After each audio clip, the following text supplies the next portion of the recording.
प्रभु यीशु मसीह में मेरे प्रिय भाई और बहनों, प्रभु यीशु मसीह के अति पवित्र और जीवन देने वाले नाम में आप सभी का आज 5 जनवरी की इस दिव्य कृपा की प्रार्थना में मैं हार्दिक स्वागत करता हूँ। हम नए वर्ष के इन प्रारंभिक दिनों में फिर से अपने दैनिक जीवन की लय में लौट रहे हैं। काम, जिम्मेदारियां, निर्णय और चुनौतियां। ऐसे समय में प्रभु हमें यह सिखाते हैं कि हम बाहरी शोर में नहीं बल्कि अंदर की शांति और विवेक में जिए। आज का वचन हमें याद दिलाता है कि सच्चा विश्वास केवल शब्दों में नहीं बल्कि प्रेम, आज्ञाकारिता और आत्मा की पहचान में प्रकट होता है। मैं उन सभी का हृदय से धन्यवाद करता हूँ जो इस प्रार्थना में नियमित रूप से जुड़े रहते हैं, प्रभु की कृपा को अनुभव करते हैं और इस प्रार्थना को दूसरों तक पहुंचाकर अनेक जीवनों में आशा और प्रकाश का कारण बनते हैं। ईश्वर आप सभी को इसके लिए भरपूर आशीष दे। आज हम यह प्रार्थना करते हैं कि हम हर परिस्थिति में परमेश्वर की आत्मा को पहचान सके और सत्य में बने रह सके। आइए आज का प्रार्थना शुरू करने से पहले हम प्रभु यीशु के हमारे लिए संदेश को ध्यानपूर्वक सुने।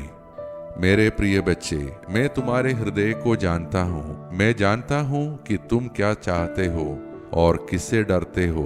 तुम्हें हर आवाज पर विश्वास नहीं करना है। हर विचार मेरा नहीं होता। इसलिए मैं तुम्हें विवेक देता हूँ ताकि तुम सत्य को पहचान सको।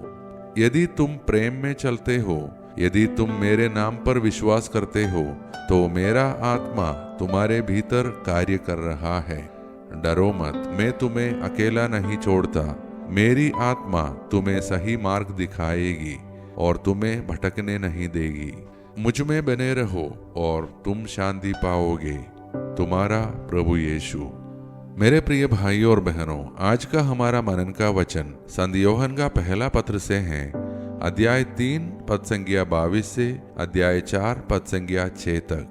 आज का वचन हमें सिखाता है कि यदि हम परमेश्वर की आज्ञाओं का पालन करते हैं और प्रेम में चलते हैं तो हम उससे मांग सकते हैं और वह हमें देता है। साथ ही हमें हर आत्मा पर विश्वास नहीं करना है बल्कि परखना है कि वह आत्मा परमेश्वर की है या नहीं। प्रिय भाइयों और बहनों, आज के वचन में प्रेरित योहन कहते हैं कि जब हमारा हृदय हमें दोषी नहीं ठहराता तब हमें परमेश्वर के सामने निडर होकर आने का अधिकार मिलता है, क्योंकि हम उसकी आज्ञाओं का पालन करते हैं और वही करते हैं जो उसे प्रसन्न करता है। यह हमें याद दिलाता है कि हमारी प्रार्थनाएं केवल मांग नहीं है बल्कि आज्ञाकारिता से जुड़ा हुआ संबंध है। आइए इस वचन के आधार पर हम कुछ बिंदुओं पर मनन करें। पहला, आज्ञाकारिता और भरोसा। संत योहन हमें सिखाते हैं कि जब हम प्रेम और आज्ञाकारिता में चलते हैं तो हमारा हृदय निडर हो जाता है। तब हम परमेश्वर के सामने विश्वास से खड़े हो सकते हैं। दूसरा, प्रेम और विश्वास एक साथ। परमेश्वर की आज्ञा सरल है, यीशु मसीह में विश्वास करो और एक दूसरे से प्रेम करो। यही सच्चे मसीही जीवन का केंद्र है। तीसरा है आत्माओं की परख। आज के समय में कई विचार, शिक्षाएं और आवाजें हैं। वचन हमें सावधान करता है, हर आत्मा परमेश्वर की नहीं होती। हमें यह देखना है कि क्या वह यीशु को स्वीकार करती है और प्रेम की ओर ले जाती है। चौथा है हमारे भीतर परमेश्वर की आत्मा। आज का वचन हमें आश्वासन देता है कि जो आत्मा हमारे भीतर है वह संसार की आत्मा से बड़ी है, इसलिए हमें डरने की आवश्यकता नहीं। प्रिय भाइयों और बहनों, आज का वचन हमें भय से बाहर निकालकर विश्वास में खड़ा करता है। संसार की आत्मा नहीं बल्कि परमेश्वर की आत्मा हम में विजयी है। तो अब आइए मेरे प्रिय भाइयों और बहनों, इस विश्वास के साथ हम अपने आप को प्रभु के हाथों में सौंप दें और मिलकर प्रार्थना करें। हे सर्वशक्तिमान और प्रेममय परमेश्वर, आज हम तेरे सामने विनम्र और विश्वास से भरे हृदय लेकर आते हैं। हम तुझे धन्यवाद देते हैं कि तूने हमें अपने प्रेम और सत्य में चलने के लिए बुलाया है। हे प्रभु, हमें यह विवेक दे कि हम हर आवाज को न माने बल्कि तेरी आत्मा की पहचान कर सकें। हम अपने परिवारों को तेरे हाथों में सौंपते हैं। हमारे घर प्रेम, शांति और विश्वास के स्थान बने। हम अपने बच्चों और युवाओं के लिए प्रार्थना करते हैं। उन्हें सही और गलत में अंदर समझने की बुद्धि दे। उन्हें भ्रम से बचा और उन्हें तेरे सत्य में स्थिर रख। जो आज जन्मदिन या विवाह वर्षगांठ मना रहे हैं, उनके जीवन को नई खुशियों और कृतज्ञता से भर दे। हम आज बीमारों, दुखी और पीड़ितों के लिए प्रार्थना करते हैं। प्रभु यीशु के नाम में उन्हें चंगाई, शांति और नई आशा प्रदान कर। हम बेरोजगारों और आर्थिक कठिनाई में रहने वालों को तेरे हाथों में सौंपते हैं। उनके लिए नए अवसर खोल और उनकी आवश्यकताओं की पूर्ति कर। हे प्रभु, हम उन सभी प्रार्थना निवेदनों को तेरे सामने रखते हैं जो हमारे साथ साझा किए गए हैं।